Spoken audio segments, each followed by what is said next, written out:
최근 유통업계는 1등만 살아남는 이 승자 독식 현상이 가속화되고 있습니다. 자, 이렇게 되니까 바로 그 1등을 잡기 위해서 다른 이 남은 업체 간 연합전선 구축이 활발하게 이루어지고 있습니다. 자, 이런 연합전선이 과연 그 1등을 물러칠 수 있을 것 같을까요? 시너지를 불러올 수 있을까요? 자, 현재 우리의 유통업계의 흐름 좀 살펴보고요. 앞으로 좀 어떻게 흘러갈지도 전망해 보도록 하겠습니다. 이정환 한양대 경제금융학부 교수 함께합니다. 안녕하십니까? 네, 안녕하십니까? 자, 오늘은 현재 우리 국내 유통업계에서 펼쳐지고 있는 합종 연행 이렇게도 표현하기도 하고 연합작전, 힘 모으기 작전 이렇게 표현하는데 여러분 왜 이런 현상이 나오는가? 바로 강력한 1등, 쿠팡 때문입니다. 쿠팡을 먼저 파악을 하고 이걸 가야 될 것 같아요. 쿠팡의 질주가 어느 정도입니까 지금? 사실 이제 매출이라든지 점유율, 그러니까 사실은 이런 유통업계 같은 것들 분야에서는 시장 점유율 측면 같은 것들이 굉장히 중요한데 매출 성장세라든지 시장 점유율이 어떻게 보면 탄력을 받았나 싶을 정도로 굉장히 빠르게 늘어나고 있다. 사실은 이제 몇 년 전만 해도 수치를 말씀드리기 전에 몇 년 전만 해도 쿠팡이 적자다라는 이야기가 계속 나오고 망한다 이런 얘기도 있었어요. 흑자 전환이 어렵다. 흑자 전환하는데 너무 오래 걸리는 것이 아니냐. 상장을 해도 흑자 전환하는데 너무 오래 걸리는 것이 아니냐라는 의견이 있었는 반면에 사실 이번 분기 수치만 보면은 전년 동기 대비해서 21%가량 매출이 성장했다. 그래서 매출액 11조 5천억, 4,876억가량을 달성했다라고 이야기할 수 있겠고요. 영업이익 같은 것은 거의 300% 늘었죠. 지금 표가 4배나 늘었네요. 네, 4배가 이상 늘 정도로 531억에서 2,337억이 될 정도로 빠르게 늘었다. 근데 이제 왜 이렇게 수익성 자체는 조금 작습니다. 원래 유통업이라는 데가 매출에 대해서 대비해서 이익은 좀 작은 편이긴 한데 이 규모 자체가 2천억대까지 늘어나면서 이 성장성이 탄력을 받는 것들이 아니냐라는 의견들이 많이 나오고 있다라고 보시면 될 것 같고요. 그거는 이제 쿠팡 어떤 서비스의 라인업이 좀 굉장히 플랫폼적이다. 제가 주관적인 평가로는 플랫폼적이다라는 의견을 좀 드릴 수 있을 것 같습니다. 사실 이제 쿠팡의 서비스는 온라인을 배경을 통해서 하고요. 온라인 배경을 통해서 하기 때문에 또 다른 온라인 플랫폼, 쿠팡의 어떤 쿠팡 그 TV 같은 플레이라는 그런 OTT 채널도 있는가 하면 그다음에 쿠팡 이츠, 우리가 온라인으로 흔히 말해서 음식 같은 것을 시킬 수 있는 쿠팡 이츠 시스템까지 잘 갖춰져 있다. 그리고 쿠팡이 원래 하던 일일 배송 같은 것들이 특히나 굉장히 아직도 원활하게 이제 확장돼가고 있는 이런 상황에서 쿠팡이 대만에도 진출을 하고 그다음에 이제 다른 역점 프로덕트 사업이라고 해서 결국은 생산자 입장에서 물건이 입고부터 판매까지 다 책임져주는 이런 다양한 시스템을 구축함에 따라서 매출이 빠르게 늘고 있는 게 아니냐라는 그런 이야기를 드릴 수 있을 것 같고요. 그런 것의 포인트는 멤버십이죠. 멤버십 비용들 사실 몇 번씩이나 올리면서 올릴 때마다 쿠팡이 시장 점유율을 유지할 것인가에 대해서 사람들이 굉장히 의문을 제기하던 이런 상황들이었는데 그런 것들을 뚫고 지금 시장 점유율 차원에서 오히려 늘어난 양상들을 보이고 있거든요. 알겠습니다. 좀 더 거기 좀 가보도록 하겠고요. 지금 보면 쿠팡이 한 2년 반부터 완전 실적이 달라졌습니다. 이익을 많이 내고 있는 회사로 바뀌었고요. 전 세계적으로 봤을 때도 쿠팡이 글로벌 50위권으로 들어갈 정도로 정말 유통의 강자가 되고 있는. 자, 그래서 우리가 오늘 이야기해볼 다른 업체들의 합종 연행도 바로 이 쿠팡을 상대하기 위해서다. 이렇게 기억하시면 될 것 같은데 앞서서 이제 여러 가지로 왜 이렇게 쿠팡이 업계 정상을 이어가고 있나 이 핵심을 이야기해 주셨는데 배달, 물류 쪽 이야기만 조금 더 들어가 보도록 하겠습니다. 지금 보면 로켓 배송으로 실은 이게 모든 게 시작됐다라고 분석하는 그런 전문가분들도 계시고 계속해서 지금 물류 쪽 투자를 이어가고 있네요. 쿠팡 배송의 특징은 이제 여타 업체와 달리 자기가 책임을 지고 한 상품들이 꽤 많다. 그러니까 이제 네이버 쇼핑 같은 경우에는 그 흔히 말하는 플랫폼 업만 하는 거지 자기의 PB 상품 같은 것들이 별로 없죠. 별로 없는 이런 상태인데 쿠팡의 특징은 자기 상품이 꽤 많이 있고 이 자기 상품의 비중을 늘려가면서 수익에 도움이 되게끔 하는 이런 구조로 가고 있고요. 자기 상품이 많아지면 또 장점이 있습니다. 물류 시스템 차원에서 편해진다. 왜냐하면 자기들이 생산이라든지 공급 같은 것들을 흔히 말해서 컨트롤할 수가 있기 때문에 물류 시스템 차원 관리에서 굉장히 좋아지고 물류 관리가 좋아지면은 재고 관리가 편해지고 재고 관리가 좋아지면은 배송이 빨라질 수밖에 없는 이런 구조다라고 이해를 하시면 될 것 같습니다. 그래서 이런 와우 멤버십 분들한테는 뭐 오늘 9시까지 시키면 뭐 다음 날까지 배송되는 이런 시스템들이 있는데 10년간 우리나라 물류 시스템을 구축하기 위해서 한 6조 원 이상 투자를 했다라고 이야기하고 있고요. 결국은 이제 물류센터가 핵심인데 그렇죠. 물류센터가 전국 30개 지역에 100개 이상 세워졌다라고 이야기하고 있습니다. 그러니까 물류센터 관리 비용을 줄이려고 그러면 자기 상품이 점차 늘어나야 되고 이 자기 상품을 늘리면서 물류센터 관리 비용을 줄인과 동시에 배송을 빠르게 하고 그다음에 AI 시스템 같은 것들을 통해서 재고 관리를 원활하게 함으로써 재고 비용까지 축소시키는 이런 역할들을 하고 있다라고 아마 이해하시면 될 것 같고 사실 뭐 쿠팡의 핵심 비즈니스 모델은 뭐 앵커님 말씀하신 것처럼 이런 이길 배송, 로켓 배송 같은 흔히 말하는 배송 시스템이다. 그리고 이거는 물류 시스템에 기반한 거고 물류 확장한 것. 그리고 쿠팡 자체가 자기네 상품들을 많이 늘린 것. 이 두 가지 영향이 둘 다 있다라고 아마 보시면 될 것 같습니다. 지금 전국에 물류센터를 늘리고 있는데 교수님 최근에 이런 이제 공장 유통뿐만 아니라 산업 전반에 로봇이 이제 속속 들어오고 로봇 시스템이 들어오지 않습니까? 만에 하나의 쿠팡도 그 물류센터에 로봇 시스템화를 진행한다라고 하면 비용 절감이 훨씬 더 커지고 더 앞서가겠는데요? 뭐 최근에 뭐 저도 이제 쿠팡 임직원분하고 한번 이야기할 기회가 있었는데 본인들이 꿈꾸는 바는 사실은 어떻게 보자라면 배송까지 무인으로 하는 완전 무인 시스템을 만드는 거다라고 이야기를 하고 있습니다. 그렇기 위해서 어떻게 보면 이노베이션 기업이라는 약간의 그런 나스닥 상장하고 이노베이션 기업이라는 이미지를 가지고 가려고 많이 노력을 하고 있다라고 보시면 될 것 같고요. 그렇지만 물류보다는 죄송합니다. 운송보다는 흔히 말하는 물류센터 분야에서 훨씬 더 빨리 로봇의 상용화가 이루어질 것이기 때문에 이런 것에 대해서 굉장히 빠르게 진행하려고 하고 있다라는 의견들이 많이 나오고 있습니다. 그래서 지금은 인력들을 많이 쓰지만 이 지금 규모의 경제가 되면은 이런 로봇을 쓰는데 효용성이 굉장히 높아지거든요. 물류센터 커지게 되면은 이런 로봇을 적극적으로 활용할 거고 운송까지 이런 자율주행 이런 것들 통해서 할 계획이다. 이 정도는 비전이 있는 것 같다라고 말씀드릴 수 있을 것 같습니다. 그런데 보통 우리가 이런 승자 독식이라든가요, 아니면 경제적 해자 뭐 이런 거 1등만 살아남는다 이런 거는 약간 제조업 쪽, 반도체 쪽 뭐 이런 데 쓰는 용어잖아요. 유통업계에서 1등만 살아남는다, 승자 독식 이런 말은 잘 안 어울린 것 같은데 이게 왜 갑자기 유통업계에도 승자 독식, 1등만 살아남는다 이렇게 좀 트렌드가 바뀌게 된 건가요? 아무래도 이제 온라인화가 가장 큰 이슈라고 보시면 될 것 같고요.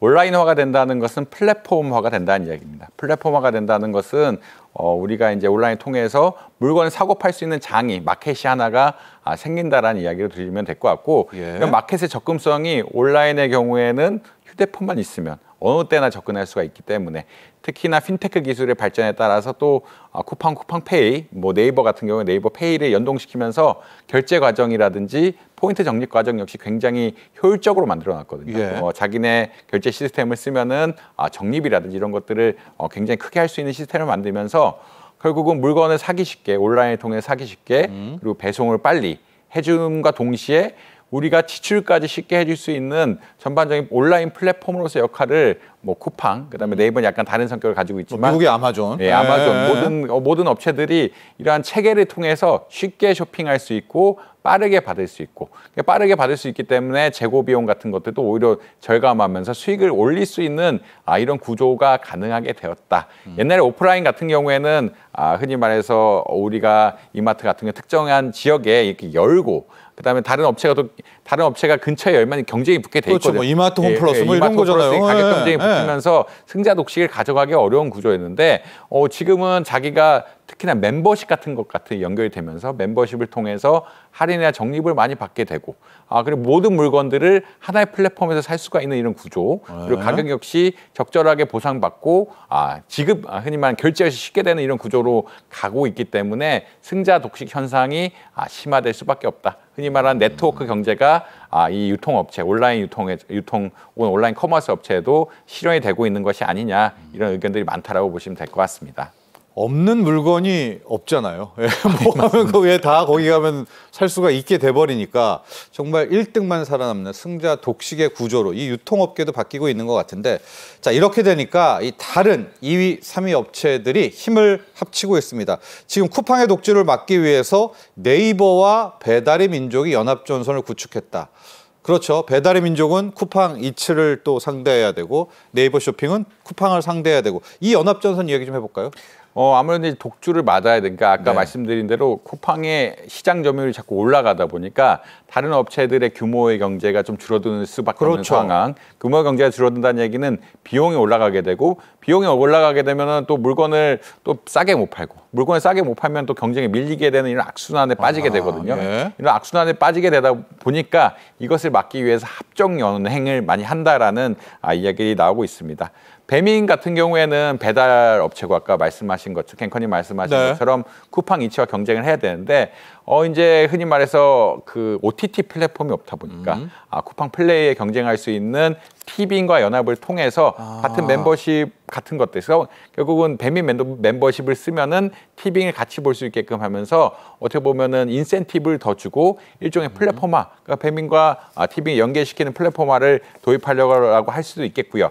그다음에 배민 같은 경우에는 배달 라이더들이 많으니까 배달 훨씬 빠를 수 있겠죠. 그러니까 물류센터는 물류센터 물건들이 들어와서 하나 그러니까 적재가 돼야 이제 나가는 건데, 배민의 배달 시스템 같은 경우는 소품 정도 빠르게 배달할 수 있다 보니까 홈플러스와 연계설을 통해서 그 즉시 퀵커머스라고 이야기하죠. 우리가 퀵배송 하듯이 그냥 퀵서비스 받듯이 이렇게 빠르게 배송 시키면 거의 바로 올 수 있게끔 하는 체계도 구축할 수 있는 퀵커머스요. 네, 퀵커머스. 한두 시간 안에 물건을 배송을 받을 수 있는 시스템을 구축하려고 하고 있다라고 보시면 될 것 같습니다. 그리고 네이버 같은 경우에는 신선식품, 쿠팡이 뭐 신선식품도 꽤 강한 편인데 신선식품이 약하다 보니까 퀄리. 왜냐하면 신선식품을 하려 그러면 자기네 상품들이 좀 있어야 되는데 자기네 상품들이 없다 보니까 네이버와 쿠팡의 가장 큰 차이는 네이버는 진짜 흔히 말하는 중개 역할만 하면서 자사상품이 없고 쿠팡은 자사상품이 있다는 차이가 있는데, 자사상품이 없다는 거는 신선식품 배달에는 큰 타격입니다. 왜냐하면 물류센터에 물건을 가지고 있어야 빠르게 배송이 되고 신선식품이 상하지 않게 할 수가 있는데, 네이버 같은 경우에는 그러한 기능이 부족하다 보니까 컬리죠. 신선식품의 강한 컬리와 연합을 통해서 이커머스 동맹을 해서 쿠팡과 경쟁하는 시스템을 가지고 있다. 그러니까 네이버 플러스 스토어를 지금 네이버 만들었는데 컬리 입점을 통해서 사실 컬리도 팔로를 개척하고 네이버 역시 좀 약한 신선식품 분야를 하면서 결국은 흔히 말하는 시너지 효과를 누리려고 하는 이런 방향이다. 그러니까 쿠팡의 로켓 프레시라고 이야기하죠. 신선식품 배달을 로켓 프레시라고 이야기하는데 그거와 경쟁하는 체제를 네이버에서도 구축하려고 하고 있다라고 보시면 될 것 같고, 뭐 배달 역시 이제 CU나 뭐 편의점과 연동해서 뭐 지금 배달 서비스 같이 하면서 거대 플랫폼이 된 쿠팡과 경쟁하는 체계를 배민이라든지 네이버 같은 경쟁 업체들이 충분히 만들고 있다라고 아마 이해하시면 될 것 같습니다. 예. 유통업계 1등 이제 쿠팡을 상대하기 위한 연합전선을 이야기했는데, 약간 다른 결로 요즘에 또 다른 공룡 같은 강자로 떠오른 곳이 다이소라고 합니다. 다이소가 오면서 오히려 올리브영 매출도 줄고 또 뭐 편의점들도 줄고, 그러니까 또 이 다이소를 이기려고 합종 연행도 있고요. 극장에서는 이제 CGV 라인을 또 이기려고 또 하고, 다 1등을 견제하기 위해서 다 뭉친다고요. 이 사례도 하나씩 좀 보도록 할까요? 아무래도 최근의 경향들이 1등에 쏠리다 보니까 1등에 쏠린 이유를 여러 가지로 해석을 하는데, 아무래도 좋으니까 아닙니까? 좋으니까 그러니까 어떤 신뢰도라 가성비가 좋으니까라고 많이들 말씀을 하시고요. 1등이 이런 온라인 플랫폼 업체에서는 비용이 쌉니다. 오히려 이런 것들이 사실 문제가 돼요. 그러니까 규모의 경제가 실현, 결국은 크면 클수록 비용이 떨어지는 규모의 경제가 실현이 되면서 1등이 흔히 말하는 혜택도 가장 많이 줄 수 있고 물건도 가장 많이 팔 수 있고 좋고 신뢰성도 높기 때문에 1등을 이기려는 노력들을 많이 해야 되고요. 아까 이컨님 말씀하신 것처럼 CGV가 사실 롯데시네마나 메가박스 두 개 합친 것보다 영화가 매출이 더 나오다 보니까 둘이 합쳐가지고 좀 서비스를 개선하자 MOU 같은 것들을 체결하고 있고요. 다이소 같은 경우도 어떻게 보면 화장품이 좀 부족해. 다이소가 지금 화장품이 들어오면서 올리브영과 이제 경쟁이 치열해지고 있다라는 이야기들을. 약도 들어오고. 그래서 그 다이소가 이제 생활 물품을 파는데 결국은 약품이라든지 화장품 같은 것들 통해서 다른 업체들과 경쟁을 통해서 이제 신산업이죠. 일종의 신산업을 개발하자는 의견들이 많이 나오고 있어가지고 초저가 화장품 같은 것들을 들여오고 있고 이마트 혹은 올리브영과 경쟁 체제를 구축하고 있다.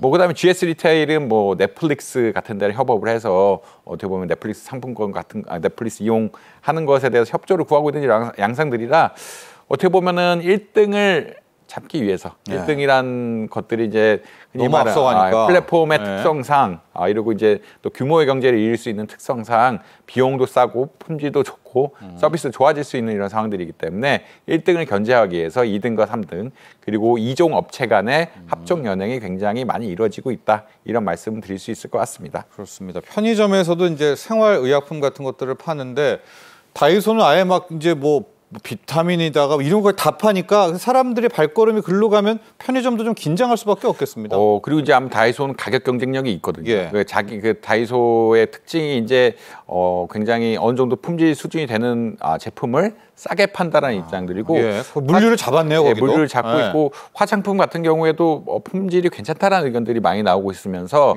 결국은 그러니까 올리브영이 아무래도 다이소보다는 약간 비싸죠. 비싸기도 하고 다이소의 접근성 지금 다이소 굉장히 많이 생겼습니다. 다이소에 그리고 특히나 어린애들이 다이소를 좋아하기 때문에 부모님들도 갈 수밖에 없는 상황들이 초등생까지는 다이소에 이제 상품도 많고 예를 들어서 뭐 흔히 말하는 바닷가에 갈지라도 바닷가에 갈 수 있는 놀이기구에 다양한 굉장히 애들이 좋아하는 게 많거든요. 애들이 좋아하는 게 많으면서 부모님들도 갈 수밖에 없는 상황. 그 상황 속에서 여러 가지 물품들을 백화점 비슷하게 백화점 아니면 자파점 비슷하게 자파점 옛날에 자파점 옛날 자파점 비슷하게 구입할 수 있는 환경들이 조성이 되면서 굉장히 강력해지고 있다. 그러니까 이제 품질 좋은 몇몇의 제품들을 많이 공급하는 것이 일종의 다이소의 전략이기 때문에 이 제품에 대해서는 올리브영이라든지 다른 업체들에 비해서 강점을 가질 수 있는 것이 사실이고 이제 사람들이 갈 수 있는 이런 환경들 역시 많이 조성이 되어 있다. 그리고 업체도 많이 늘어났고 애들도 많이 가고 어른이 그걸 따라서 가는 이런 상황들이 조성되어 있다라고 보시면 될 것 같습니다.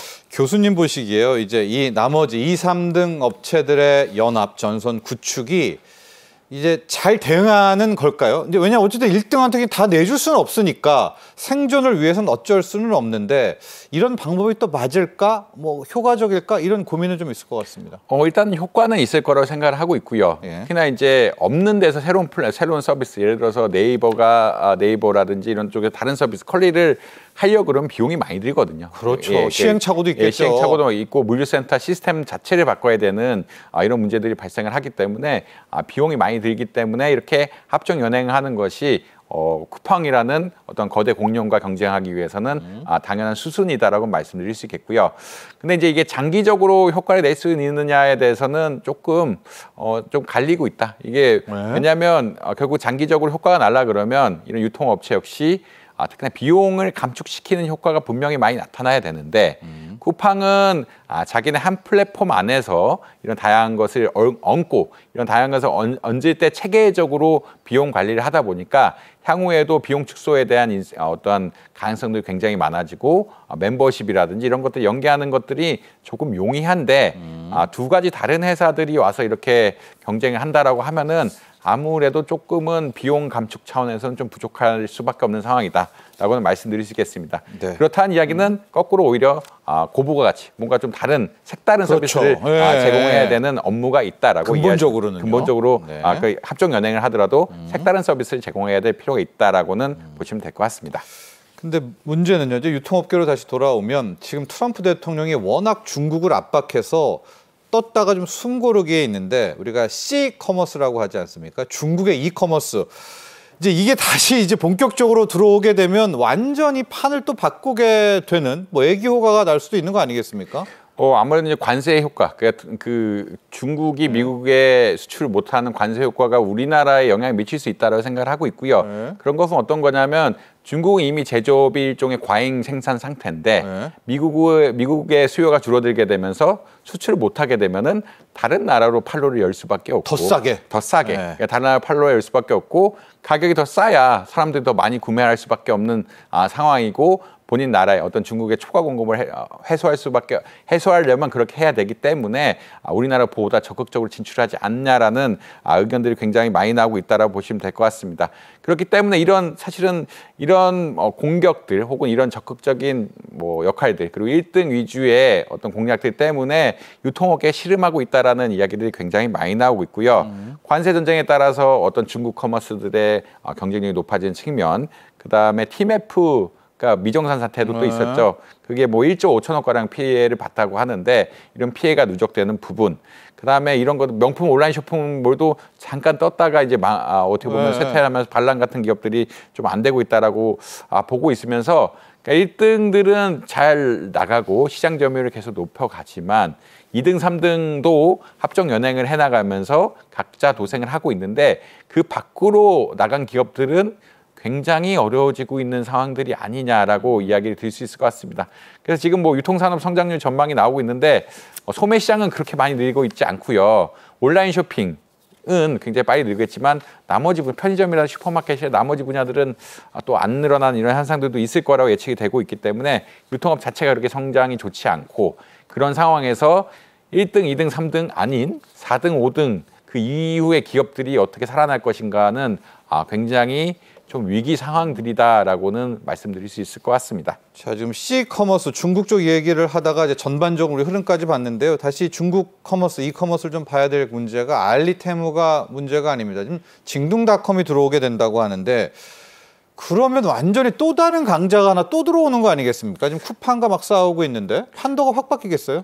징동닷컴의 특징은 저는 써보진 않았지만 제가 이해하기로는 이 징동닷컴 역시 약간 쿠팡과 비슷한 시스템을 통해서 물류센터를 많이 짓고 중국 내에서 그러니까 중국이 영토가 어마어마한데 중국 내에서도 이길 배송을 하는 그런 업체로 알려져 있거든요. 거의 유사하네요, 사업 모델. 그러니까 이제 사업 모델 자체가 물류센터 같은 것들을 효율적으로 관리를 하면서 배송을 빨리 해준 이런 시스템을 두고 있다라고 이야기하실 수 있겠고요. 그래서 연매출이 그러니까 거의 지금 중국 1, 2위를 다투는 다투는 이런 기업이다라고 보시면 될 것 같습니다. 그래서 중국판 아마존이라는 이야기를 계속 할 수밖에 없는 이런 상황들이다 보시면 될 것 같고 이 기업이 결국은 우리나라에도 물류센터를 짓겠다라는 이야기거든요. 물류센터를 짓겠다는 이야기는 중국의 싼 물건들을 빠르게 배송할 수 있는 시스템.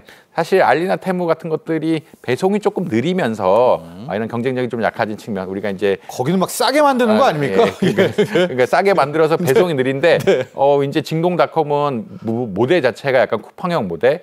그리고 이 기업이 AI 그러니까 사실은 쿠팡 역시 마찬가지지만 AI 로봇 분야를 많이 발전시키고 있고 투자를 많이 하는 기업들이거든요. 그런 것들을 통해서 물류 시스템 개발 같은 걸 통해서 우리나라보다 싸게 이제 물류망 같은 것들을 갖추게 된다라고 하면은 사실 이제 쿠팡도 자리를 위협받을 수 있는 이런 상황들이다. 물론 이제 물품 자체가 지금은 차이가 있긴 하지만 근데 우리나라 물류센터가 들어선다는 얘기는 그 물류센터 안에 어떤 물건이 들어설지 잘 모른다는 이야기로 또 해석이 될 수 있어가지고 다른 기업들과 합종 연행을 통해서 결국 물류센터 효율성을 높이고 상품을 많이 팔고 배송 역시 빠르게 할 수 있는 어떻게 쿠팡의 경쟁자가 들어올 수 있다라고 보시면 될 것 같습니다. 유통업계 2라운드는 AI, 무인화, 로봇이다 이런 얘기 나오고 있습니다. 지금 이제 1차전은 정리가 됐잖아요. 쿠팡 강자 이렇게. AI, 무인화, 로봇 이거 잘하는 데가 오히려 2라운드에서는 또 승자가 될 수도 있을 거 아니겠습니까? 아무래도 이제 인건비가 계속 올라가고 있고 인건비 절감이 제일 화두가 되다 보니까 무인 시스템에 대한 이야기들이 많이 나오고 있고요.